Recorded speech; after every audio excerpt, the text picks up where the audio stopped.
Muchas gracias, María, por esa magnífica presentación, por introducir conceptos complejos pero muy importantes. Recuerden que cuando pensamos en democratización, entro otra vez en el factor de que de los dos principios fundamentales, el lidiar con el pasado es uno de ellos, de manera de que la justicia transicional es una pieza fundamental en la consideración de un proceso democrático, porque el enemigo número uno de la democratización es la impunidad. Okay. Quisiera ahora presentar a Fredo Arias King.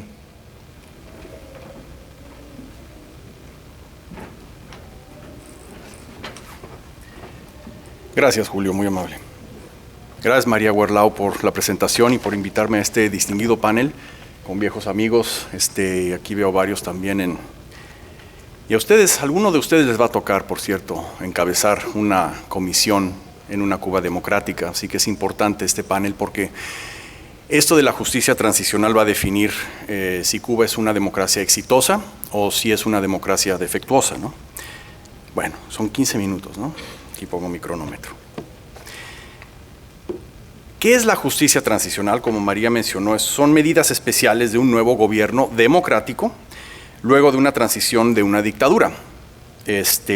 No todas las transiciones son de una dictadura a una democracia, por cierto, como vamos a ver, donde por definición algo se violentó durante la dictadura. Pues la definición de una dictadura es que violentó algo, alguna ley, incluyendo sus propias leyes, por cierto.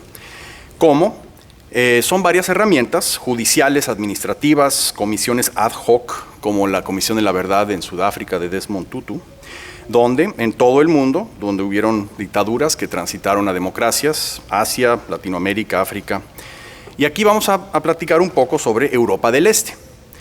En Europa del Este podemos dividir a los países que transicionaron, que ahora son 30 países, por cierto, que transicionaron del comunismo hacia algún tipo de nuevo régimen, no necesariamente democrático. En el tema de justicia transicional son dos grupos, los que hicieron algo sobre el pasado y los que no hicieron algo sobre el pasado.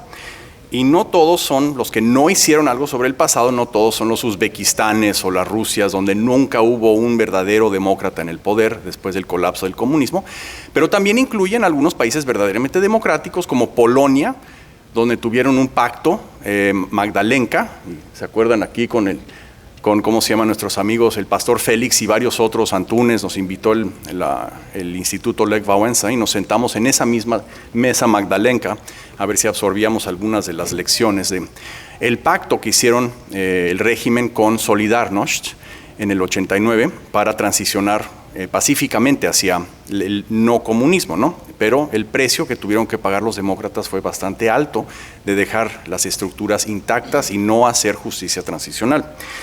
Entonces, en los países donde sí se hizo algo sobre el pasado, todos estos incluían, sin excepción, países donde llegaron nuevas élites no comprometidas con el pasado totalitario y estas se subdividen en tres. El modelo checo, donde hubo una ley de lustración en 1991. Estonia, donde no hubo prácticamente ninguna ley per se de lustración y eso simplemente se hizo de facto. En otras palabras, fue estrictamente el proceso administrativo de limpiar, lustrar los viejos cuadros, la nomenclatura de las estructuras de poder. Y la Alemania del Este, donde fue una mezcla de administrativo y penal, menos penal que administrativo. Por cierto, en casi todos estos casos casi no se dio el énfasis penal, más bien fue una cosa administrativa, pero con mucho dinero de Alemania de Occidente. Como ustedes saben, Alemania del Este pues dejó de existir, votó el Parlamento, el Volkskammer, su último acto fue votar para cancelar la existencia de Alemania del Este, entonces pusieron a la merced de Alemania de Occidente y todos su dinero, sus abogados, su experiencia con la desnazificación después de la Segunda Guerra Mundial. Por cierto, hoy el presidente de Alemania es el antiguo jefe de la Comisión de la Verdad, la Comisión de Lustración de Alemania del Este, la RDA. Joachim Gauck se llama, por cierto. Entonces, Alemania, lo bueno es que tuvo el modelo ya muy en el ADN de la ocupación después de la derrota de los nazis de Alemania en la Segunda Guerra Mundial, en la zona occidente ocupada por Francia, el Reino Unido y Estados Unidos, las fuerzas de ocupación insistieron en una purga total de los instrumentos del totalitarismo nazi, incluyendo el partido nazi, la SS y la Gestapo. Estoy mencionando esto porque el ejército alemán no estaba incluido ahí. Entonces, si un soldado, aunque mató a miles en los campos de batalla, sí pudo demostrar en Nuremberg y en otros lugares que él estaba siguiendo órdenes como buen soldado y no violó derechos humanos, o sea, fuera de esas órdenes. Entonces, de hecho, le dieron un trabajo en la OTAN y muchos de ellos llegaron muy altos en la nueva estructura, en el nuevo Bundeswehr. ¿Cómo se llama? Del ejército bajo órdenes de Hitler. Entonces sí se hace una distinción entre lo que es el ejército y lo que son los aparatos del control político totalitario, incluyendo la policía política. Alemania post-nazi no fue 100% relevante para la RDA por una simple y sencilla razón, porque todavía en el 45 había muchísima sangre en las manos de muchas gentes que enjuiciaron después en Nuremberg, y entonces ahí sí fue un proceso bastante delicado, se necesitó una ocupación extranjera para hacer valer estas leyes de ilustración y de desnazificación. Sin embargo, en la RDA y en casi todos los países de Europa del Este, ya para 1989 ya no era la misma generación que mató a millones de gentes de hambre o ¿cómo se llama?, de pelotón de fusilamiento, etcétera. Entonces no había tanta sangre en las manos, ya era como la tercera generación de líderes comunistas y muchos de ellos, pues sí, mataron, no sé, creo que Honecker mandó matar como a 200 gentes que trataron de escalar el muro, pero fuera de eso no eran por los millones, entonces no era exactamente el mismo modelo. En Europa del Este, mi ejemplo favorito de lo que es la justicia transicional, estrictamente legalmente hablando, fue una resolución de la Corte Constitucional de Checoslovaquia en 1992, que defendió, por cierto, lo que se llama uphold, o sea, hizo valer la ley de lustración que había pasado el Parlamento checo unos meses antes, cuando dijo que es no solo el derecho, sino la obligación, el deber de una nueva democracia defenderse de sus enemigos. En otras palabras, para hacer valer la democracia, uno necesita hacer un rompimiento firme con el régimen anterior. Porque ese régimen no solo violaba sus propias leyes, que es algo interesante y paradójico, aunque ellos pasaron leyes dándose muchísimo poder, aún así violaban sus propias leyes, incluyendo la constitución estalinista en la Unión Soviética, etcétera. Ellos violaban sus propias leyes. Y había mucha evidencia de que en Checoslovaquia, y al igual que varios de estos países, estas estructuras del previo régimen estaban tratando de sabotear al nuevo orden democrático constitucional. Muchas de estas se airaron ahí en la Corte, y la Corte dictaminó que es el deber de una democracia tener su espada y su escudo contra las fuerzas que la quieren destruir para beneficio de un pequeño grupo de gentes. Entonces, ¿cuáles son las consecuencias de no haber hecho una lustración o un rompimiento con el pasado? Pues nosotros nada más tenemos que recordar la ley de hierro de las transiciones. La ley de hierro de los que estudiamos estas transiciones en Europa del Este de las 30 es la siguiente: cuanto más participan el personal del previo régimen, que no rompió con él, que no se arrepintió, que no ayudó a la transición, porque hubieron casos, ¿no?, de gente del previo régimen que sí ayudaron a la transición, pero el grueso de ellos no lo hicieron. Cuanto más participa esta nomenclatura del previo régimen, peor le va al país, y no hay ninguna excepción. Los países más exitosos de Europa del Este son donde se hubo un rompimiento firme, no violento, sino aterciopelado con el previo régimen. Donde no hubo dicho rompimiento y las mismas élites siguieron en el poder, ahí vemos pues las Rusias, los Uzbekistanes, los Azerbaijanes, etcétera, y varios híbridos donde pues están en un com si com sa en medio, ¿no? Entonces, las consecuencias fueron de que, ¿cómo se llama? No solo la reconciliación nacional, no hubo reconciliación nacional, y eso vemos como una herida abierta. Todavía lo vemos hoy en Polonia, por ejemplo. No sé si han estado siguiendo al pobre Lech Wałęsa, que lo están tratando de enjuiciar, que lo están acusando todos los días en los periódicos, el héroe de Solidarność. Ahora están diciendo que él ayudó al Partido Comunista, que él él espió a la policía secreta. Lo que pasó es que en Solidarność se dividió en varios partidos. Después de la derrota del comunismo, Solidarność entró en una especie de guerra civil precisamente por esta única cuestión: ¿qué hacer con el pasado? Entonces, si ustedes no actúan para hacer algo con el pasado, espérense que su coalición democrática ganadora no solo se divida, sino empiece una guerra fraternal horrorosa que pronto se les van a olvidar que estaban peleando contra los comunistas, ¿no? Pero más que eso, más que reconciliación nacional y el valor catártico, ¿verdad?, de una justicia transicional, como elaboró María Werlau, es el hecho de que si no se hace, y esto lo vemos ahí en varios países donde no se hizo una justicia transicional, no funciona Montesquieu, ¿verdad? Montesquieu hablaba de que una separación de poderes es la garantía de una democracia, cuando tienes el ejecutivo, legislativo y judicial, pero ¿qué previene que llegue el ejecutivo y compre a los jueces del judicial?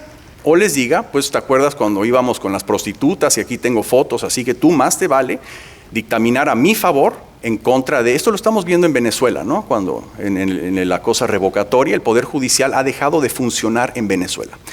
El mensalao en Brasil fue un intento de Lula de comprar el aparato legislativo para hacer un chavismo en Brasil, pero se le evaporó porque en Brasil pues, hay instituciones fuertes, se investigó la cosa, salió en los periódicos, los gobernadores son fuertes, etcétera, etcétera. Pero en Europa del Este lo que vemos es donde no hubo un rompimiento con el pasado, aunque fuera simbólico, Montesquieu no funciona.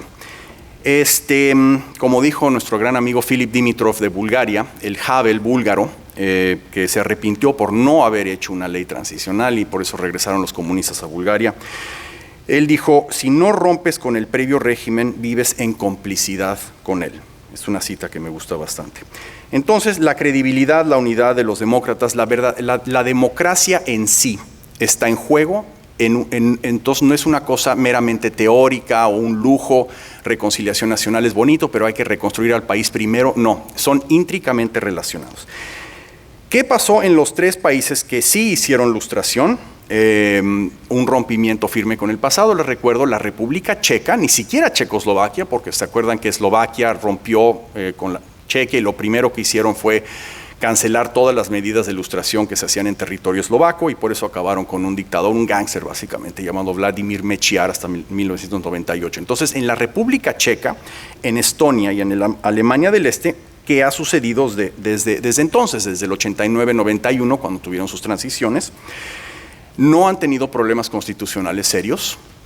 Se le dio chance a nuevos partidos funcionar. O sea, en todos los demás países regresó el viejo Partido Comunista bajo algún otro nombre, o el mismo nombre en algunos casos, pero en casi todos se renombró socialdemocrático, etcétera, y regresaron al poder.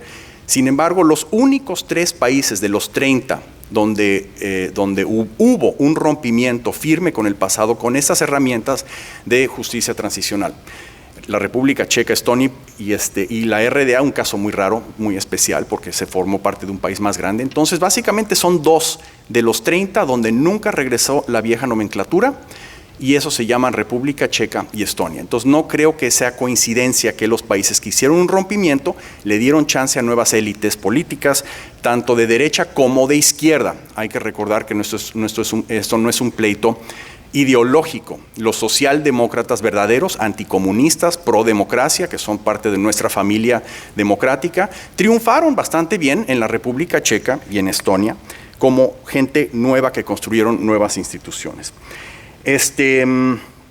Cuba, como sabemos, por cierto, algunos dirán, bueno, pero ¿qué pasó en Chile? Chile es un éxito, hubo reconciliación, sin embargo, no hubo sombrerazos. A Pinochet se le dio una especie de amnistía, se hizo senador de por vida, varios de sus mayores cómplices, no se le tocó al ejército, no se investigó, etcétera. Patricio Aylwin tuvo que hacer este convenio con ellos, pero hay que recordar que eso también es teóricamente justicia transicional. A veces no aplicar la ley también quiere decir es un régimen especial. Entonces, en teoría, en Chile también se adoptó justicia transicional, pero de una manera bastante diferente que en Europa del Este. Ahí no se les olvide que ese modelo no va a servir mucho para Cuba. ¿Por qué? Porque una transición de una dictadura militar a un régimen normal, democrático, ¿verdad?, como Argentina bajo Alfonsín o Chile bajo Patricio Aylwin, es un modelo enteramente diferente al de un sistema unipartidista. ¿Por qué?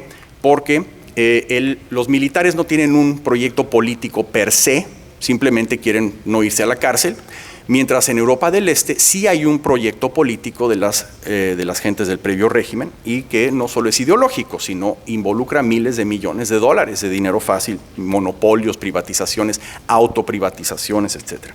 Entonces, Chile no se aplica mucho al modelo de Europa del Este. Cuba, siendo un híbrido entre dos tipos de dictadura, una militar, estilo Latinoamérica, y la otra un partido único, ¿verdad? Es un híbrido muy especial como la Polonia de Wojtek Jaruzelski. Este es el único otro ejemplo que me puedo imaginar ahora, pero creo que Cuba puede aprender mucho más de los ejemplos de Europa del Este que los de Latinoamérica. Entonces, pero bueno, unos pequeños pensamientos sobre lo que fue en estos 30 países postcomunistas, la justicia transicional y muchas gracias, les deseo mucha suerte.